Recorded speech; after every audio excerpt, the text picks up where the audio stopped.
Well, Paul Heckingbottom has only been caretaker manager for 4 Premier League games at Sheffield United, but they've lost all of them in that time, including tonight against Wolves, which confirms that Sheffield United are relegated from the Premier League. It's been a long time coming, Michael. It's been a long time coming, but we've really enjoyed the journey. The supporters have not seen it this year, which I certainly don't think's helped. But we've got to remember the journey that they've come on. League One, 5 years, Chris Wilder, and we've had some great times. The players have done fantastically well to take that on, to go into the Championship, progress into the Premier League. So you've got to give them full credit for that. They've kept going right till the end. A good performance with no real quality, no real spark. And you understand why that is. The club's in a much better position, financially sound now to where they were. They can now grow, they can look at it, and finally they've put that behind them. It's been hanging over the players and the football club for some time, but it's now how they react, how the board react, what the managerial appointment's going to be, and the players, they've got to...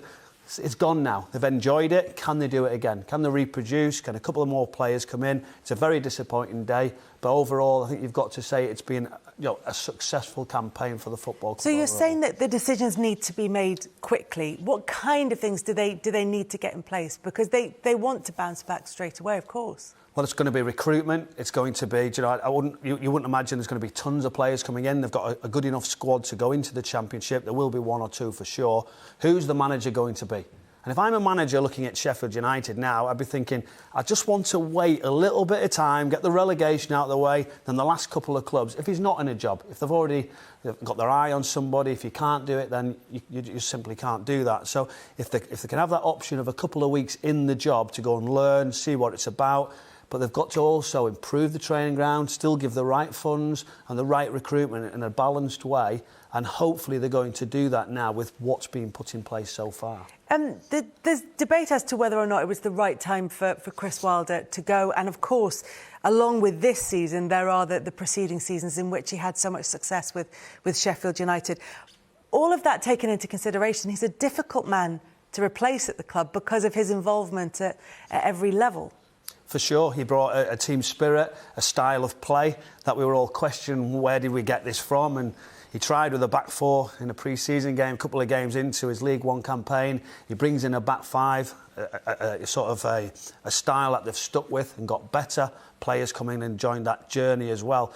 Team spirit was key. So yes, a really hard man to follow, who was Sheffield United through and through. We know that it's going to be a difficult one because the supporters will expect something quick, something to get them back up for sure. But with that uncertainty as a player, there's players coming out of contract, there's players maybe 1 year to go. So soon they can make that decision so they can then start building and looking forward to things. Because uncertainty in a football club is difficult. So it's going to be interesting what model they're going to go with, another manager or a head coach, how will the recruitment be? But I think, like Michael says, the sooner they can make that decision, then there can be that stability building towards next season, because it's going to be difficult. That's what you're guessing, aren't you? You're guessing that the persons must be, you'd think they're recruiting now, wouldn't you? Unless their target is already in a job. You would say, why would you not do it? You'd be ready, you'd be watching the games.